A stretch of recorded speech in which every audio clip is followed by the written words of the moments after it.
Général s'engage. Tiken Jaffa collé sur Radio Clédou 101.2.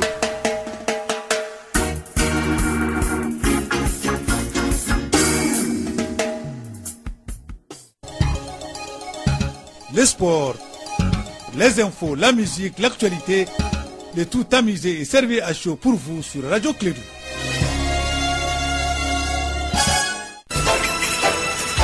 Radio Clédou, le journal avec Sotelma Malitaire. Mesdames et messieurs, fidèles auditeurs et conditions de Clédou, l'ensemble des réseaux, bienvenue sur le réseau Clédou. Alors, je l'engage, il s'engage à vous informer, il ne dira pas le contraire, il est là, musulman croyant et pratiquant. Nous sommes vendredi de paix et de prière, de don et de pardon, de sincérité et de vérité, de dignité et d'humilité. Alors le tout se passe dans la simplicité. Il est là, il est bien portant. Je lui dis d'abord bonjour. Bonjour Abdoulaye Ondane. Je te souhaite un excellent vendredi. Merci beaucoup. Une très bonne prière. Merci. Une bonne journée et une bonne présentation de ton journal. Merci beaucoup. Bonjour à toutes et à tous. Nous sommes très ravis de vous retrouver pour cette nouvelle session d'information. Clédou Info, les titres. 4e réunion conjointe entre l'Union européenne et le G5 Sahel. Les deux organisations veulent mettre en place un partenariat stratégique pour faire face aux questions de paix, de terrorisme, l'immigration clandestine, entre autres. Elles sont vite mises dans l'oubliette juste après l'accomplissement de leur boulot et pourtant, elles sont chargées du suivi des femmes avant, pendant et après la grossesse. Il s'agit des sages-femmes. Cette journée du 5 mai est l'occasion de découvrir ce métier de donneuse de vie et rendre hommage aux femmes et aux hommes qui le pratiquent et montrer leur importance au sein de la société. Présidentielle française, alors que la période de réserve débute ce vendredi à minuit, Marine Le Pen et Emmanuel Macron ont donné hier leur dernier meeting en une fin de campagne mouvementée pour les candidats du Front National et d'En Marche. Aux États-Unis, après un premier échec fin mars, la Chambre des représentants a validé hier un texte devant mettre fin à la couverture santé instaurée par Barack Obama. Une victoire pour Donald Trump, même si le texte est encore loin d'être adopté. Bienvenue à tous dans cette édition.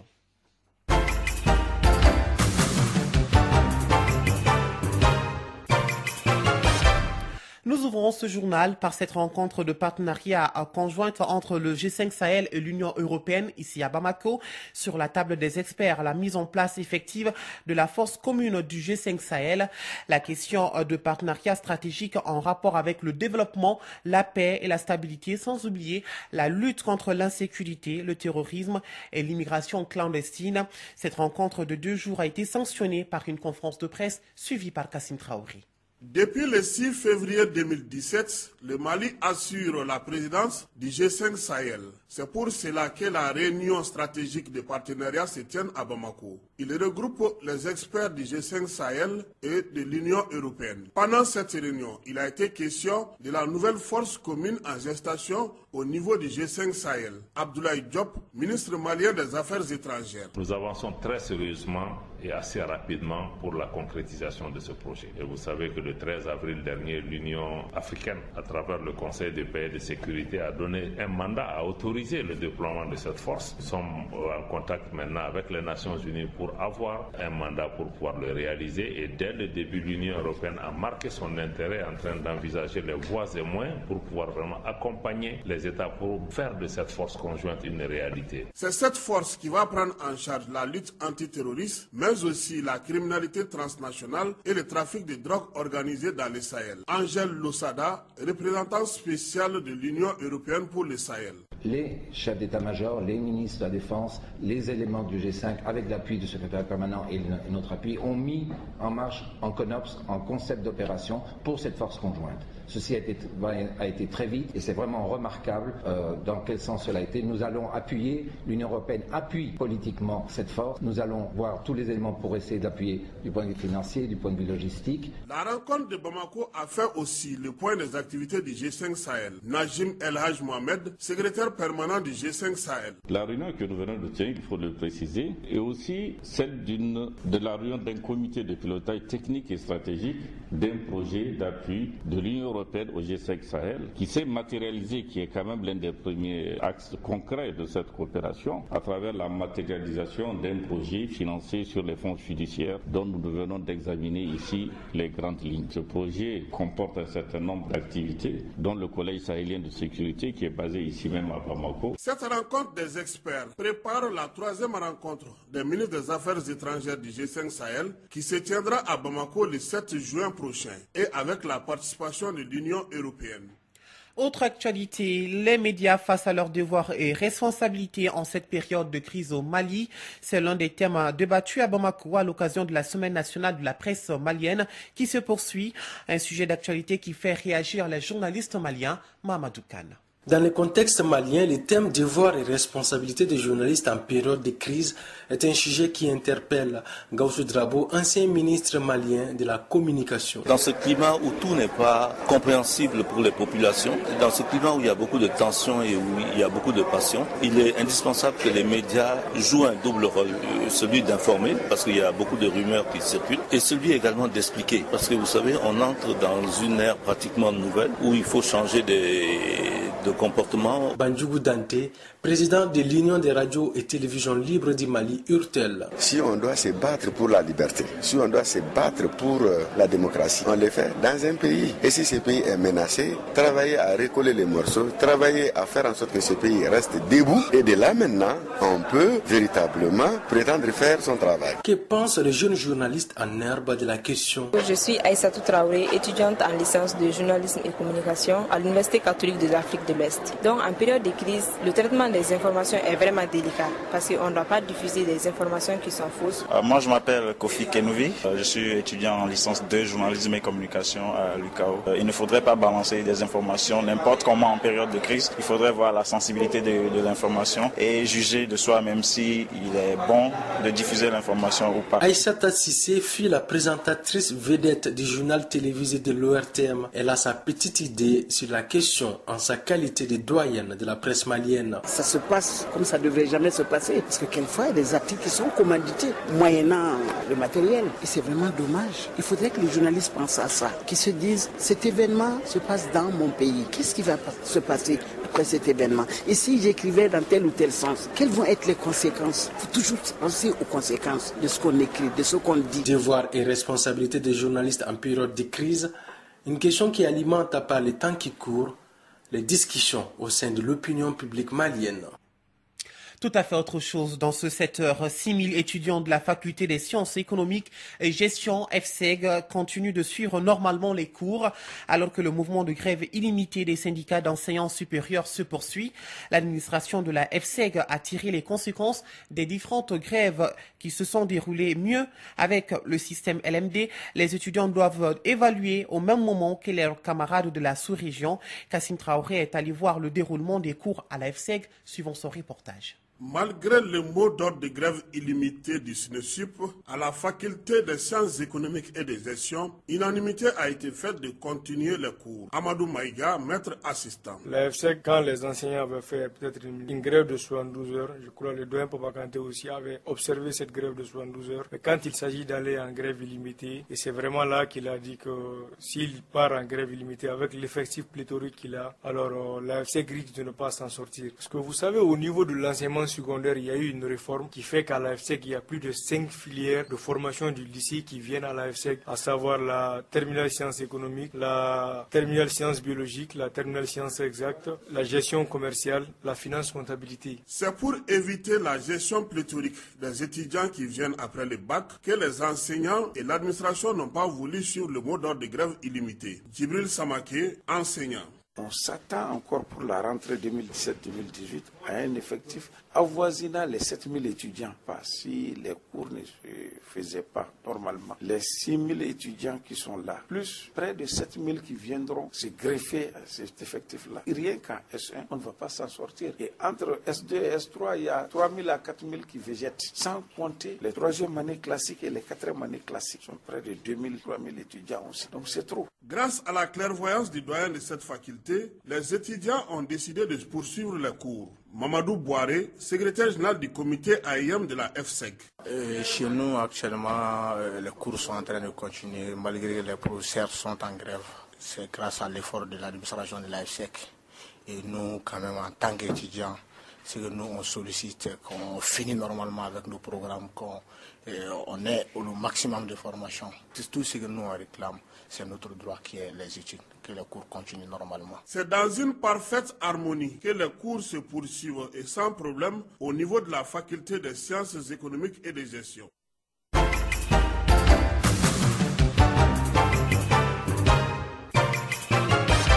Actualité étrangère à présent. En Algérie, les élections législatives ont eu lieu hier jeudi. Le taux de participation, vrai enjeu de ce scrutin, n'a pas été annoncé le soir, contrairement aux usages habituels des autorités.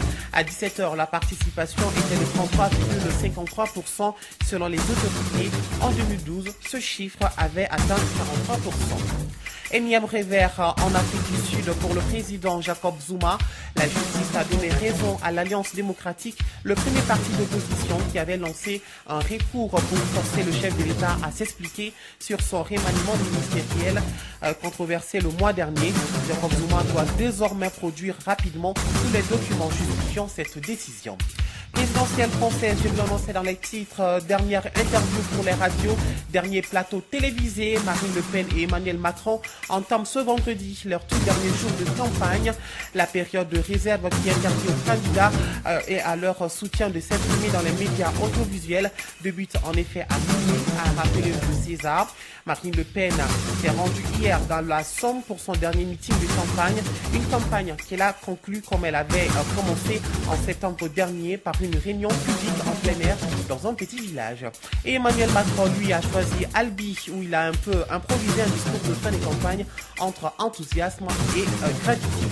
Aux États-Unis, la Chambre des représentants a voté de justesse un texte qui remplace la loi Obama sur la santé.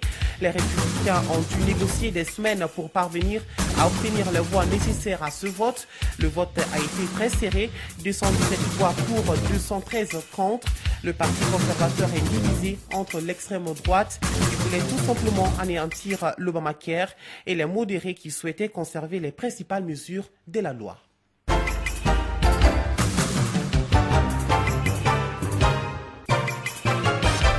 Retour à l'actualité nationale. Début du tournage hier ici à Bamako d'une nouvelle série dénommée Bamako. Elle est réalisée par l'agence de production audiovisuelle Scénarii en collaboration avec le groupe Canal+ et Air Côte d'Ivoire. Le tournage qui a débuté hier dans la capitale malienne s'étendra sur 2 mois. C'est une série en 26 épisodes de 26 minutes enivrée de suspense et de trahison. Très bientôt sur la chaîne A+, du groupe Canal+. Une avant-première pour donner donc la primeur au public malien sera organisée au Magic Ciné Babemba le 1er juillet 2017. Et en mot de religion à présent, cette année, le marché du transport aérien des pèlerins de la filière gouvernementale et leurs bagages au titre du Hajj 2017 est attribué aux compagnies Égyptaires et Amazer Voyage. Ces compagnies prendront en charge les 2000 pèlerins de la filière gouvernementale, étant donné que cette année, notre pays bénéficie d'une augmentation de 48% du quota de pèlerins, soit 13 323 contre 9 000 l'an dernier. L'annonce a été faite par le ministre des Affaires religieuses et du culte, Thierno Omar As Diallo. C'était lors du traditionnel point de presse, juste après le Conseil des ministres. Du transport aérien des pèlerins, voilà, du Mali en Arabie Saoudite, Bamako, Médine, aller-retour. Ben, écoutez, je peux pas dire d'ample jusqu'à ce qu'on soit dans le feu de l'action, mais je crois que ça va. Nous prenons les dispositions les plus idoines pour que cela se fasse autant mieux comme l'année dernière, sinon plus. C'est ce que nous souhaitons. Mais tout est fait prêt, on peut le dire. Ben oui, parce que vous avez vu, nous avons ouvert la campagne au moins 5 mois à l'avance. C'est exceptionnel dans l'histoire du pèlerinage au Mali. Et nous voudrions qu'au bout du temps, que ce pèlerinage se fasse comme une activité normale, sans pression, sans tohu-bohu, et pour le meilleur des pèlerins maliens. C'était ça, il s'agissait au Conseil d'approuver le choix de l'avionneur, de son partenaire malien, qui serait chargé de prendre en charge le mouvement aller-retour des 2000 pèlerins de la filière gouvernementale. Voilà, à l'instant, le ministre des Affaires religieuses du culte, Tcherno Omar As Diallo. Le Mali, à l'instar des autres pays, célèbre aujourd'hui 5 mai la journée internationale des sages-femmes. Les thèmes retenus sont, sur le plan international, sages-femmes, mères et familles partenaires pour la vie. Le thème national est fidélisation des sages-femmes dans les zones rurales, un défi pour l'atteinte des objectifs du millénaire pour le développement durable, ODD.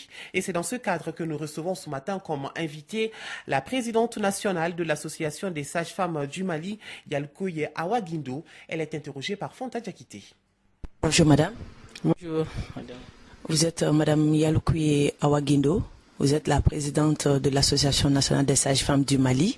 Qu'est-ce qui vous a poussé à prendre ce thème sur le plan national? Ce qui nous a poussé, les thèmes internationaux, c'est sages-femmes, mères et familles partenaires pour la vie. Ces thèmes demandent à ce que chaque mère, chaque bébé et chaque famille ait accès à une sage-femme compétente. C'est pourquoi nous avons pris la fidélisation des sages-femmes dans les zones rurales. Partout, que ce soit dans les milieux urbains et ruraux, il faut qu'il y ait une sage-femme partout sur le territoire national du Mali. On sait que les sages-femmes, elles jouent un rôle très important dans la réduction de la mortalité maternelle et néonatale. Sur le territoire malien, on voit une mauvaise répartition des sages-femmes. Vous, en tant que présidente de cette association des sages-femmes, qu'est-ce qu'il a lieu de faire aujourd'hui? Merci madame.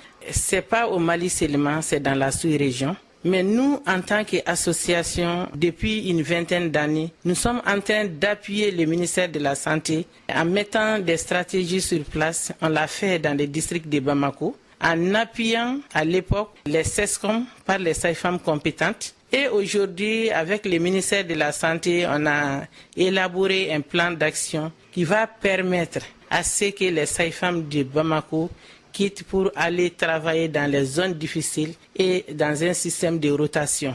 Donc elles vont faire 2 mois, 3 mois et elles vont revenir. C'est l'engagement pris par les sages-femmes de l'association des sages-femmes du Mali et nous allons les honorer, Inch'Allah. Nous avons déjà présenté les plans au cabinet élargi du ministère de la Santé, donc très bientôt nous allons les faire. Nous sommes aussi dans les PTA du projet Suède qui est financé par la Banque mondiale. Et ce projet a dans sa composante D5 de recruter des sages-femmes pour les mettre dans les milieux ruraux pour répondre aux besoins des mères et des enfants. En ce moment, quels sont les défis que vous comptez relever aujourd'hui? Les défis majeurs, c'est vraiment la formation. Personne n'ignore la qualité de la formation par la création des écoles privées partout au Mali aujourd'hui. Nous, en tant qu'association, nous voudrons vraiment appuyer sur la formation de base d'abord et assurer la formation continue en partenariat avec les partenaires techniques et le ministère de la Santé pour qu'il y ait des sages-femmes compétentes, prêtes à offrir des soins de qualité aux mères et aux bébés de ces pays. Où est-ce que nous en sommes avec le recrutement décentralisé? Par rapport au recrutement décentralisé, je sais qu'en 2016, un concours a été initié par les collectivités. Donc, ils ont recruté des sages-femmes, des médecins, des infirmiers qui doivent travailler sur les fonds des collectivités territoriales et dans les zones rurales. Nous voudrons aujourd'hui travailler avec le ministère de la Santé, essayer de rencontrer aussi les autorités pour voir comment, je sais que la rotation est là, mais pour que ça soit pérenne, il faut vraiment qu'il y ait un recrutement au niveau décentralisé. C'est-à-dire qu'il y a déjà des écoles privées. Si la qualité y est, donc les sages-femmes qui sortent à Gao peuvent travailler et servir la population de Gao. Donc nous sommes là-dessus. On est avec l'appui du ministère de la Santé, des collectivités et toutes les autorités. Nous pensons que cela peut relever ce défi des ressources humaines qui est vraiment un problème crucial pour l'atteinte des ODD. Concernant l'accueil des femmes en travail, est-ce que dans vos formations, l'accent est mis sur ça? Merci. Je pense que l'accueil est l'un des points sur lesquels on s'appuie. Chaque année, les membres de l'association nationale se déplacent vers les communes vers les régions pour aller s'entretenir et sensibiliser nos sœurs par rapport à l'accueil des femmes. Donc nous sommes là-dessus, on en parle chaque jour et nous continuons à en parler. Voilà, à l'instant, Yalkoy Awa Guindo, la présidente nationale de l'association des sages-femmes du Mali. Il faut noter que ce métier de sage-femme, autrefois réservé aux femmes, est maintenant mixte, bien qu'à peine 300 hommes l'exercent. Et sachez bien que les hommes qui font ce métier ne s'appellent pas donc des sages-hommes, mais des sages-femmes ou bien encore des maïuticiens. Nous sommes pratiquement à la fin de cette édition. Juste le temps de faire un clin d'œil à la météo. Prévision sur le district de Bamako et environ. Le ciel sera peu nuageux à nuageux avec un vent de direction sud-ouest d'intensité faible à modérée. La visibilité sera bonne. Les températures maximales et minimales prévues pour la journée sont respectivement de 39 et 26 degrés. Le soleil s'est levé ce matin à 6h07 et il se couchera à 18h50.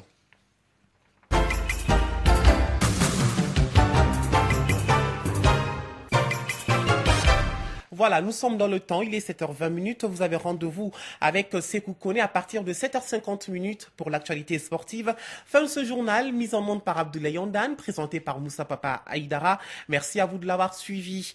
Alors, votre pensée du jour. Certains te prennent, d'autres te surprennent, mais les meilleurs sont ceux qui t'apprennent. Alors, excellente journée de vendredi et prenez soin de vous. Radio Kédou, le journal avec Sotelma Malitaire.